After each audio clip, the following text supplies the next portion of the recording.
اور ان کو دنیا میں، اس دنیا میں، یہ دنیا جو اس وقت ہمارے سامنے ہے، اس دنیا میں امتحان کے لیے بھیجا گیا ہے۔ ٹھیک، اللہ تعالیٰ کی اس اسکیم کو کوئی شخص نہیں مانتا، وہ ایک الگ چیز ہے، لیکن اس کو مان لینے کے بعد پھر اس اسکیم کے لازمی تقاضوں کو بھی ماننا ہوگا۔ عقل کا طریقہ یہ ہے کہ جب آپ کسی بنیاد کو تسلیم کر لیتے ہیں تو اس کے لوازم کو مانے بغیر کوئی چارہ نہیں ہوتا۔ اگر یہ دنیا آزمائش کے لیے بنی ہے تو پھر کس چیز کی آزمائش ہے؟ ظاہر ہے ارادہ و اختیار کی۔ جس مخلوق کو آزمایا جا رہا ہے اس میں ارادہ و اختیار ہونا چاہیے۔ اگر ارادہ و اختیار ہے تو پھر اس کو مہلت ملنی چاہیے کہ اس پر عمل کرے۔ یعنی وہ ارادہ و اختیار کیا ہوا کہ جو دے دیا گیا ہے لیکن مجھے آزادی نہیں دی گئی کہ میں اس پر عمل کر سکوں۔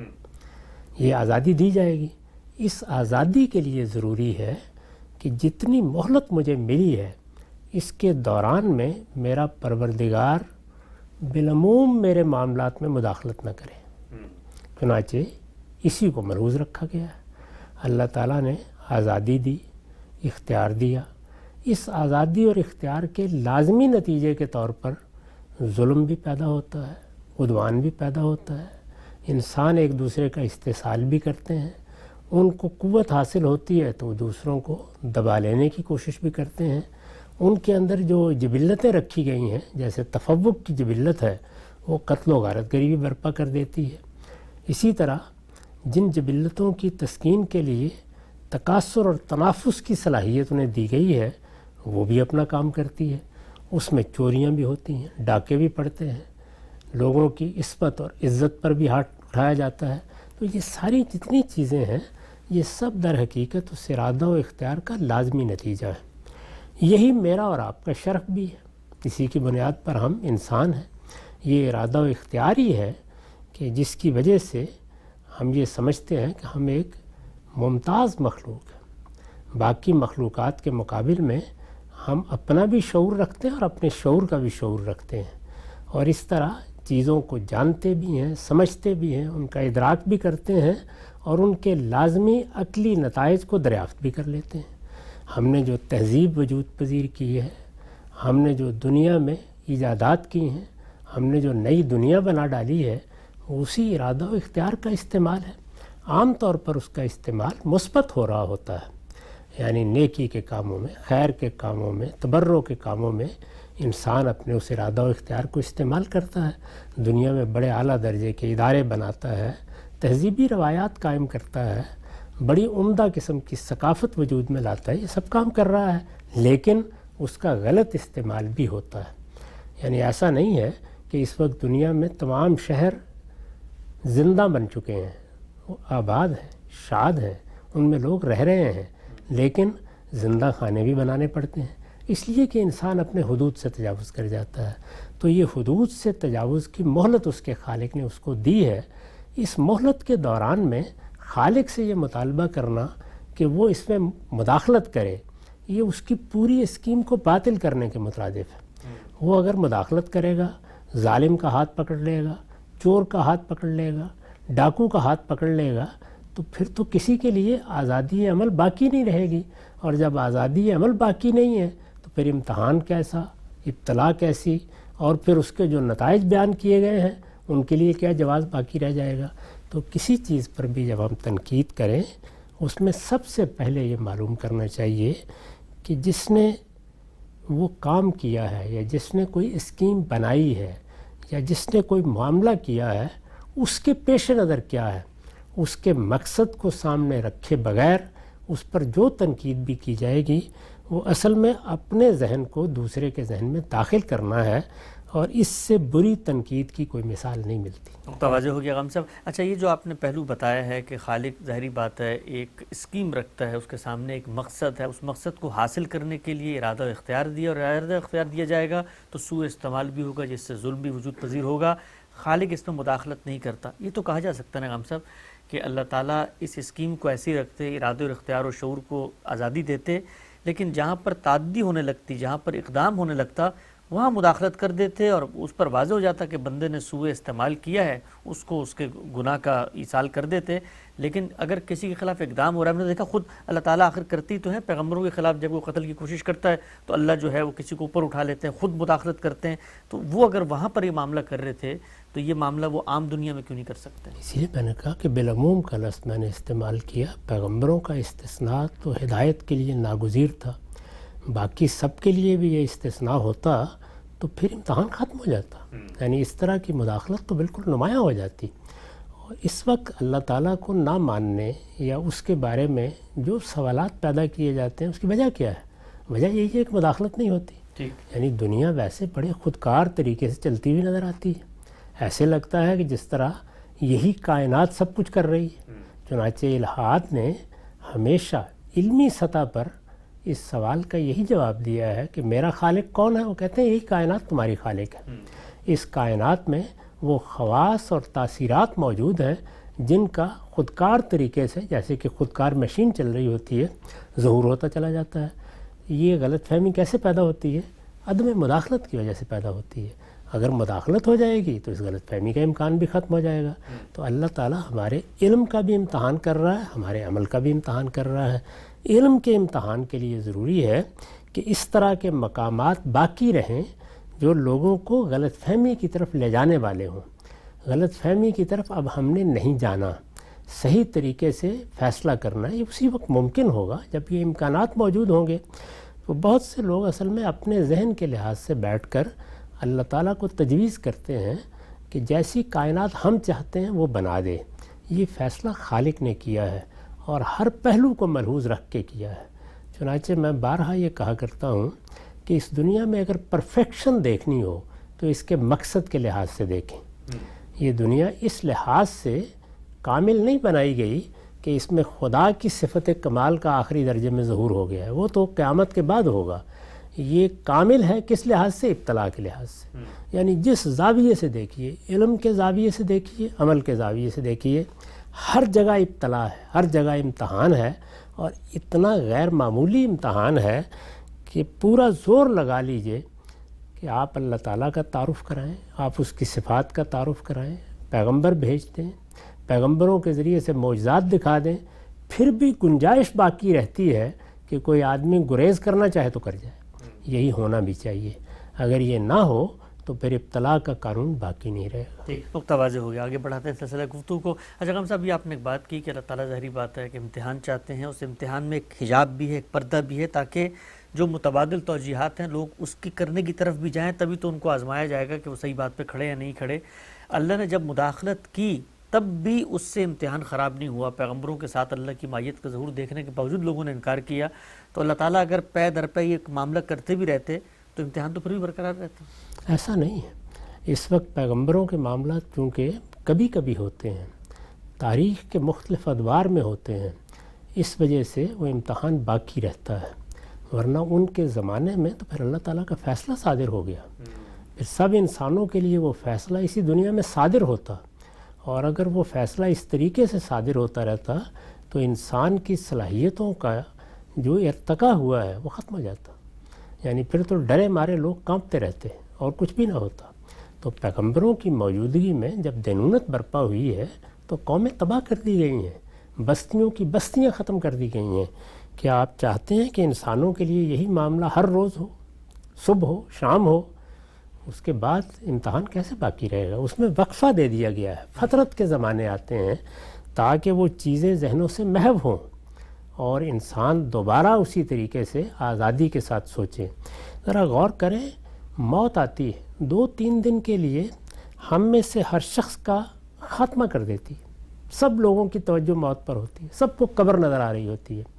اگر روز موت ہمارے گھر میں آ جائے تو کچھ کام کر سکیں گے؟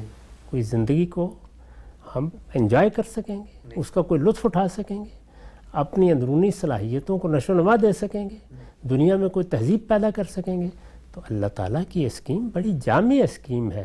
اس اسکیم میں ہمارے جو محدود ذہن ہیں ان کو لے کر تجاویز نہیں پیش کرنی چاہیے. ذات باری کو اس طرح ماننا چاہیے جیسے کہ وہ ہے. اور اس نے بڑی وضاحت کے ساتھ بتا دیا ہے کہ میں تمہارے علم کا بھی امتحان کر رہا ہوں، تمہارے عمل کا بھی امتحان کر رہا ہوں. بلکہ یہ بتایا ہے کہ اگر امتحان مقصود نہ ہوتا تو موت و حیات کا کارخانہ بنانے کی ضرورت ہی کیا تھی. یعنی موت و حیات تو اسی لیے ہے کہ ایک متعین مدت ہو, اس میں موت سر پر کھڑی رہے, جتنی مہلت ملے اس مہلت کے دوران میں یہ دیکھ لیا جائے کہ انسان کیا رویہ اختیار کرتا ہے. انہی الفاظ میں قرآن نے اس کو بیان کیا ہے کہ الذی خلق الموت والحیات لیبلوکم ایکم احسن عملا. مجھے یہ دیکھنا ہے کہ تم میں سے کون صحیح عمل کرتا ہے. صحیح عمل صحیح علم سے پیدا ہوتا ہے, تو صحیح علم کون اختیار کرتا ہے, اس کے نتیجے میں صحیح عمل کون کرتا ہے, یہ مجھے دیکھنا ہے.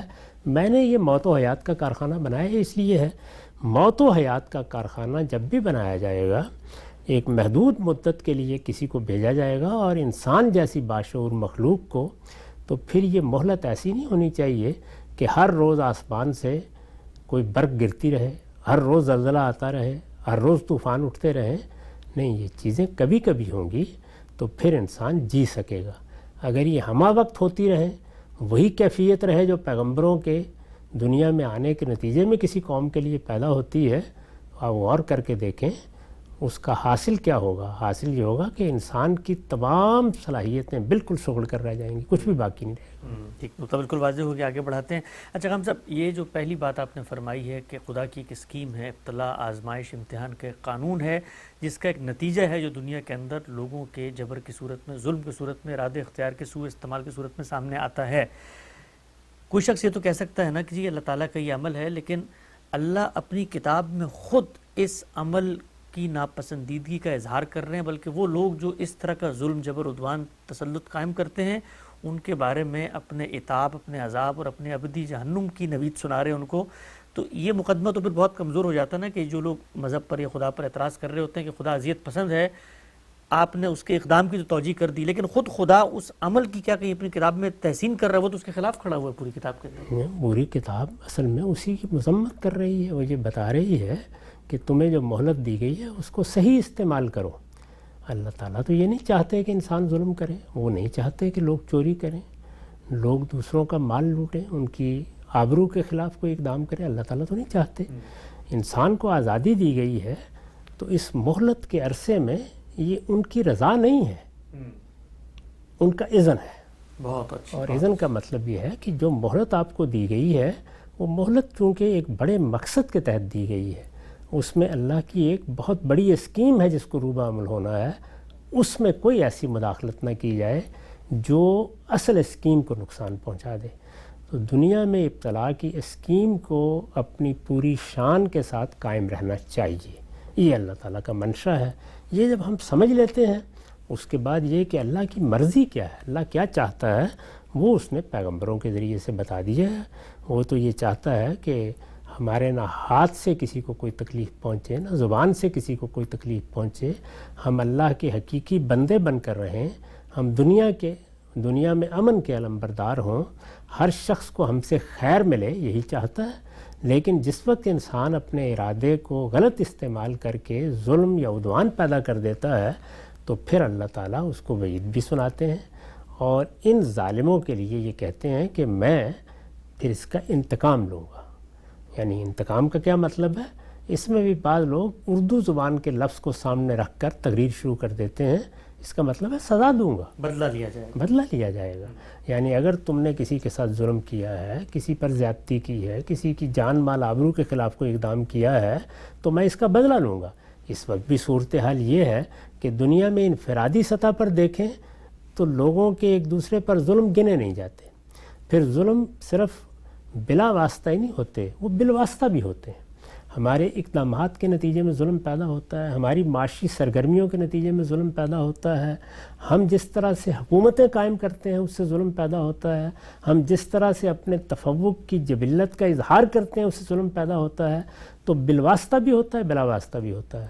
اس سب کو اللہ تعالیٰ عدالت میں کھڑا کریں گے, اور وہ کہتے ہیں کہ پھر میں ان مظلوموں کی طرف سے بدلہ لوں گا. یعنی اللہ ذو انتقام ہے, وہ انتقام لیں گے, لیکن کن کی طرف سے؟ ان مظلوموں کی طرف سے. یعنی جنہوں نے یہاں دنیا میں ظلم سہا اور ان کو دنیا کی کوئی عدالت انصاف نہیں دے سکی. اس وقت دنیا میں بہت اچھی حکومتیں بھی قائم ہوئی ہیں، اور کوئی شبہ نہیں ہے کہ انسان نے حکومتوں کے نظم میں ترقی کی ہے۔ اس سب کے باوجود کیا ظلم مٹ گیا ہے؟ کیا عدوان کا خاتمہ ہو گیا ہے؟ آپ اسی وقت دیکھ لیں کہ مہذب ترین حکومتیں بھی کس طرح خاموش ہو جاتی ہیں جب ان کے مفادات کے مطابق کوئی معاملہ ہو رہا ہوتا ہے۔ اس میں نسل کشی ہوتی رہے، اس میں لوگ مرتے رہیں، اس میں بچے مرتے رہیں، سب خاموشی کے ساتھ بیٹھے ہوتے ہیں۔ اگر آپ پوچھیں کہ اس خاموشی کی وجہ کیا ہے تو ظاہر ہے کہ وہ سیاسی حکمت عملی کے سوا کچھ نہیں ہوتی۔ یعنی ان کے اپنے مقاصد جب مجروح ہوتے ہیں تو پھر ان کا رویہ اور ہوتا ہے، اور وہ مقاصد پورے ہو رہے ہوں تو ان کا رویہ بالکل اور ہوتا ہے۔ تو یہ سب کیوں ہوتا ہے؟ اس لیے کہ انسان کو جس وقت مہلت ملتی ہے تو خواہ وہ فرد ہو، خواہ وہ جماعت ہو، خواہ وہ کوئی قوم ہو، وہ اپنے تفوق کی جبلت کے تقاضوں کے لحاظ سے عمل کرتا ہے، اپنی برتری کو قائم رکھنا چاہتا ہے۔ یہ برتری جب قائم رکھنے کی جدوجہد کی جاتی ہے تو اس کے نتیجے میں قومی سطح پر، عالمی سطح پر ظلم پیدا ہوتا ہے۔ ہم نے اس موجودہ زمانے میں کیا جنگیں نہیں دیکھی؟ کیا ہم نے انسانوں کو انسانوں پر ظلم کرتے نہیں دیکھا؟ ہم نے بستیوں کو تباہ ہوتے نہیں دیکھا؟ یہ سب ہم دیکھ رہے ہیں، اس وقت بھی دیکھ رہے ہیں، جبکہ بڑے بڑے امن کے ادارے قائم ہیں۔ اس میں بھی کیا جو جنگیں اس وقت ہو رہی ہیں ان کو روکا جا سکا ہے، ان کا ہاتھ پکڑا جا سکا ہے؟ اس میں کیا ایک ایک فرد اور ایک ایک اقدام کے بارے میں ہم طے کرنے کی پوزیشن میں ہیں کہ کون ظالم ہے؟ تو ان ظالموں کو کیفر کردار تک پہنچانے کے لیے اللہ ہی ہے جو اپنا فیصلہ سنائے گا۔ تو اللہ تعالیٰ نے اسی بنیاد پر یہ کہا ہے کہ میں تمہارا بدلہ لوں گا، یعنی مظلوموں کو تسلی دی ہے، وہ لوگ جن پر ظلم ہوتا ہے ان کو تسلی دی ہے، جن کے حقوق تلف ہوتے ہیں ان کو تسلی دی ہے۔ اس نے اگر یہ آزمائش برپا کی ہے تو یہ تو بڑا ظلم، آخری درجے کا ظلم ہو جاتا کہ لوگ یہاں ظلم کا شکار ہوتے اور پھر کوئی ان کو پوچھنے والا نہ ہوتا۔ تو اگر اللہ یہاں مداخلت کرے جس طرح کے لوگ کہتے ہیں تو اس کے بارے میں تو لوگ بہت بےتاب ہیں۔ وہ کہتا ہے کہ میں مہلت کے اس سارے عرصے کے گزرنے کے بعد مداخلت ہی نہیں کروں گا، اپنی عدالت میں بلا لوں گا اور پھر میں ایک ایک جرم کا بدلہ لوں گا۔ تو اس موقع کے اوپر لوگ کہتے ہیں کہ یہ تو بڑا انتقام لینے والا خدا بن گیا ہے۔ وہ اگر انتقام لینے والا نہ ہو تو پھر میرے تو زندگی ختم ہو گئی، اس لیے کہ ظلم ہے، عدوان ہے، مصیبتیں ہیں، تکلیفیں ہیں۔ انسان دنیا میں جن مراحل سے گزر رہا ہے اس میں جزا اور سزا سب سے بڑی چیز ہے۔ اور اگر آپ دنیا کو دیکھیں تو سارا نظام کس چیز پر استوار ہے؟ ریوارڈ اور پنشمنٹ پہ، یعنی جزا و سزا پر استوار ہے۔ دنیا میں کوئی حکومت، کوئی ضابطہ، کوئی ادارہ نہیں جو اس قانون سے مستثنیٰ ہو۔ عدالتیں اسی کو نافذ کرنے کے لیے بیٹھی ہوئی ہیں۔ تو جزا و سزا انسان کی فطرت کا ظہور ہے۔ جہاں پر ارادہ و اختیار ہوگا وہاں اس کا سوء استعمال ہوگا، جہاں اس کا سوء استعمال ہوگا وہاں جزا و سزا کو لازم کرنا پڑے گا۔ اسی جزا و سزا کو قرآن بیان کرتا ہے کہ اللہ تعالیٰ کی بارگاہ میں جب تم حاضر ہوگے تو پھر وہاں پر ایک ایک چیز کا ہم حساب لیں گے اور یہ دیکھیں گے کہ تم نے کسی غریب کے ساتھ کیا کیا ہے، تم نے کسی زیر دست کے ساتھ کیا کیا ہے، تم نے غلاموں کے ساتھ کیا کیا ہے، تم نے ملازمین کے ساتھ کیا کیا ہے، تم نے ان لوگوں کے ساتھ کیا کیا ہے جو اپنے جسمانی اعضاء میں یا اپنی ذہنی صلاحیتوں میں کمزور پیدا ہو گئے، کیا معاملہ کرتے رہے ہو۔ تو اس امتحان کے نتائج سامنے آنے چاہیے۔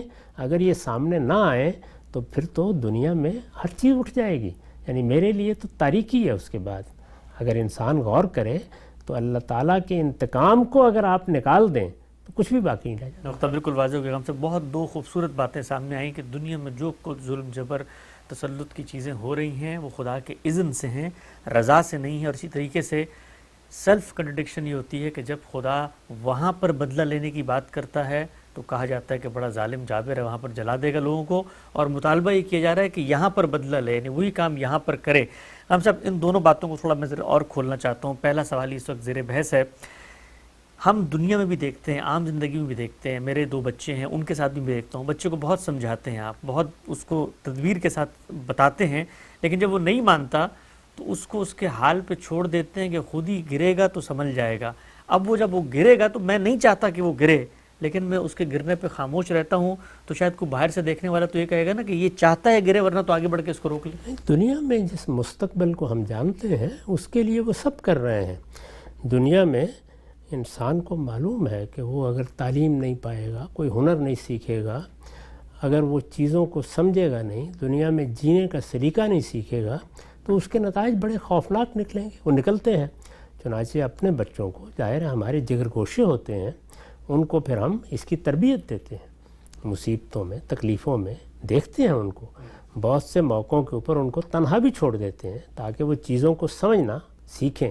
تو یہ سب کیوں کیا جاتا ہے؟ اس لیے کہ ہمیں وہ مستقبل معلوم ہے جو روز ہم میں سے کسی نہ کسی کو درپیش ہے، وہی مستقبل اٹھا کے آخرت پر رکھ دیا گیا ہے، اور پھر اس مستقبل کے بارے میں انبیاء علیہم السلام وہی سب کچھ کر رہے ہیں جو ہم دنیوی مستقبل کے بارے میں اپنے بچوں کے ساتھ کرتے ہیں، اپنے عزیزوں کے ساتھ کرتے ہیں، ریاستوں کا نظم بناتے ہیں تو اپنی قوموں کے ساتھ کرتے ہیں۔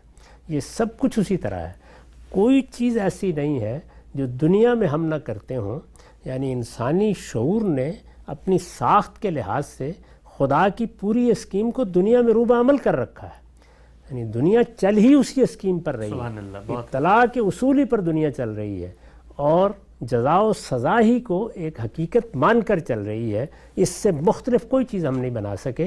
اس میں تو ایک ہی شکل ہے، وہ یہ کہ یا تو انسان تبدیل ہو جائے، اور یا یہ ہے کہ اس کائنات کا خالق فیصلہ کر لے کہ اس نے ابتلا کو ختم کر دیا ہے اور وہ اب ہر ظالم کو سزا دے گا۔ دو ہی راستے ہو سکتے ہیں اور کوئی راستہ نہیں ہے۔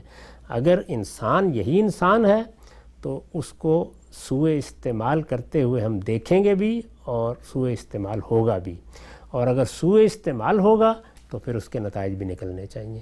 تو مجھے جو خیر و شر کا شعور دیا گیا ہے، اس کے منطقی عقلی نتائج یہ ہیں کہ خیر و شر کا شعور ہے تو پھر خیر کا نتیجہ اچھا نکلنا چاہیے، شر کا نتیجہ برا نکلنا چاہیے۔ اس خیر و شر کے نتائج اگر دنیا میں آخری درجے میں نکل آتے ہیں تو بات ختم ہو گئی۔ ہم جانتے ہیں کہ نہیں نکلتے، یعنی کوئی دنیا کی اچھی سے اچھی حکومت بھی ہر شخص کو انصاف نہیں دے سکتی، ہر شخص کے ساتھ وہ معاملہ نہیں کر سکتی۔ دنیا کی حکومتیں تو جس وقت کوئی مقدمہ دائر ہوتا ہے بے بسی سے کھڑی ہوتی ہیں۔ کتنے جرائم ہیں جن کو ہم سب جانتے ہیں کہ وہ ہوئے ہیں، ہم میں سے بہت سے لوگوں کو ان کا ذاتی مشاہدہ ہو جاتا ہے، لیکن وہ عدالتوں میں ثابت نہیں کیے جا سکتے، عدالتی نظم کی خرابیوں کی نظر ہو جاتے ہیں۔ ان میں بعض اوقات تحمل ہی نہیں ہو پاتا کہ کون برسوں جائے اور کون کسی چیز کو ثابت کرتا پھرے۔ تو یہ عدالت جو اللہ کی عدالت ہے، وہ تو اصل میں ہم میں سے ہر ایک کی آرزو، ہر ایک کی تمنا ہونی چاہیے کہ وہ عدالت لگے اور اس کائنات کا پروردگار ظالموں کو کیفر کردار تک پہنچائے۔ وہ ظالم جنہوں نے یہاں لوگوں کی جان مال آبرو کے خلاف اقدامات کیے ہیں، وہ وہاں کٹہرے میں کھڑے ہوں گے۔ اللہ کے وہ بندے جنہوں نے اپنی طرف سے پوری کوشش کی کہ وہ اللہ کی بندگی کا حق ادا کریں، ان کے لیے مغفرت کی بشارتیں ہیں، ان کو اس میں کوئی خوف زدہ نہیں ہونا چاہیے۔ ٹھیک، متواضع ہو گیا۔ اچھا ہم سب ایک اور پہلو کی طرف میں چاہتا ہوں ذرا تھوڑی سی بات کی جائے۔ جب یہ کہا جاتا ہے کہ اللہ تعالیٰ انتقام لیں گے، آخرت کے دن بدلہ لیا جائے گا، جو کچھ دنیا میں ظلم عدوان جبر تسلط لوگوں نے قائم کیا ہے اس میں ایک ایک کا رائی برابر بھی کوئی چیز اٹھا نہیں رکھی جائے گی، دکھا دی جائے گی، تو اس میں ایک تردد عام طور پہ ذہن میں پیدا ہوتا ہے نا، بھی جو کچھ ہونا ہے وہ تو بہت بعد میں ہونا ہے، وہ بعد میں ہوگا نہیں ہوگا، اس کے اپنے سوالات ہیں۔ ایک اور پہلو جو خود قرآن مجید واضح کرتا ہے وہ یہ کہ ایسا نہیں ہے کہ اللہ تعالیٰ نے ظلم جبر کی صرف مذمت کر دی اور کہا قیامت میں انتقام لے لوں گا، بلکہ خود دنیا میں اپنے ماننے والوں کو کہا ہے بغیر کسی مذہبی شناخت کے اگر کوئی معبد ہیں، کوئی کلیسا ہیں، ان کے اوپر کوئی حملہ کرتا ہے تو تم اٹھو، جا کے اپنی جانوں کو نذرانہ پیش کرو اور اللہ کی راہ میں جہاد کرو، ان کو بچاؤ۔ تو خود اللہ تعالیٰ نے اپنے دین میں ایک فریضہ مقرر کر دیا جس میں بندہ مومن اپنی جان پیش کر دیتا ہے ظلم کو روکنے کے لیے۔ دین تو اللہ کی اسی اسکیم سے ہم آہنگ ہوگا، اسی لیے یہ فرمایا گیا ہے کہ دین کوئی خارج کی چیز نہیں ہے۔ ہماری فطرت جن چیزوں کا تقاضا کرتی ہے انہی چیزوں پر دین کی ہدایت کی بنا قائم کی گئی ہے۔ وہاں جہاں کوئی غلطی کا امکان تھا اللہ نے رہنمائی فرما دی ہے اور اس طریقے سے ہمارے لیے ایک شارع متعین کر دی ہے۔ تو اس دنیا میں جو چیزیں ہم کرتے ہیں وہ اپنی فطرت کے تقاضوں سے کرتے ہیں، فطرت کے تقاضوں ہی کے تحت ہم نے حکومتیں بنائی ہیں۔ میں بارہا عرض کر چکا کہ حکومت بنائی جائے، نظم اجتماعی قائم کیا جائے، فوجیں بنائی جائیں، پولیس کے محکمے قائم کیے جائیں، یہ سب ضرورت کیوں پیش آئی ہے؟ اسی ارادہ و اختیار کے سوء استعمال کو روکنے کے لیے۔ بہت اہم بات۔ ارادہ و اختیار کو ختم کر دیجئے، کسی حکومت کی ضرورت نہیں، کسی فوج کی ضرورت نہیں، کسی پولیس کی ضرورت نہیں، کوئی زندہ بنانے کی ضرورت نہیں، کوئی عدالتیں قائم کرنے کی ضرورت نہیں.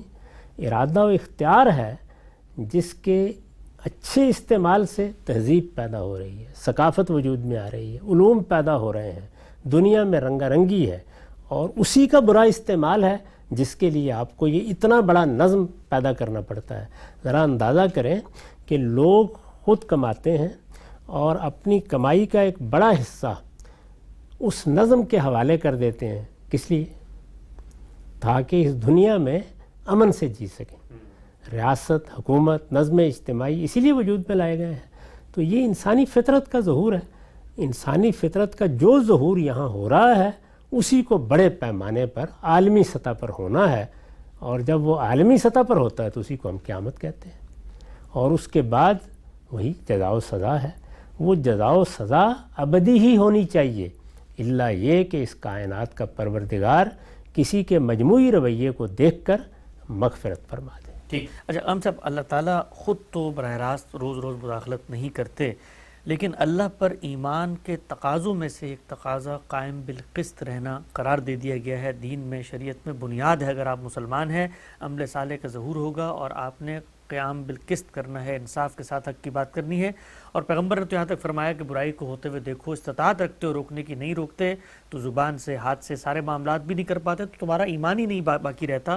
تو اللہ تو مداخلت نہیں کر رہا، لیکن اللہ اپنے بندوں سے یہ مطالبہ کرتا ہے کہ اگر تم میں ایمان ہے تو جتنی مداخلت ہو سکتی ہے اتنی مداخلت کر کے دکھاؤ. جو امتحان برپا کیا گیا اس کے دو حصے ہیں نا. ایک یہ ہے کہ مجھے غلط کام نہیں کرنا، اور دوسرے یہ کہ مجھے غلط کام کو روکنا ہے. غلط کام کو روکنے کے لیے جس طرح مجھے ہدایت کی گئی ہے کہ جب کوئی گناہ جرم کے درجے میں ہو جائے، یعنی لوگوں کے حقوق تلف ہو جائے، ان کی جان مال آبرو کے خلاف زیادتی ہونے لگے، تو اس کا مطلب یہ ہے کہ گناہ جرم کے درجے تک پہنچ گیا ہے.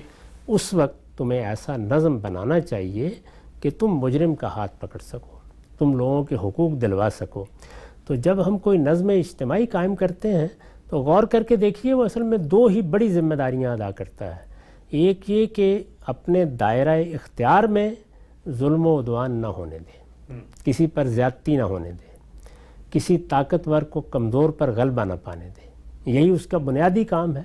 اس کو نہایت خوبی کے ساتھ سیدنا صدیق نے اپنے پہلے خطبے میں بیان کیا ہے. کسی وقت اس خطبے کو دیکھیے، وہ یہی بات کہتے ہیں اور نہایت بلیغ الفاظ میں کہتے ہیں کہ میری حکومت کا جواز ہی یہ ہے کہ میں کمزور کو طاقتور سے اس کا حق دلوا دوں.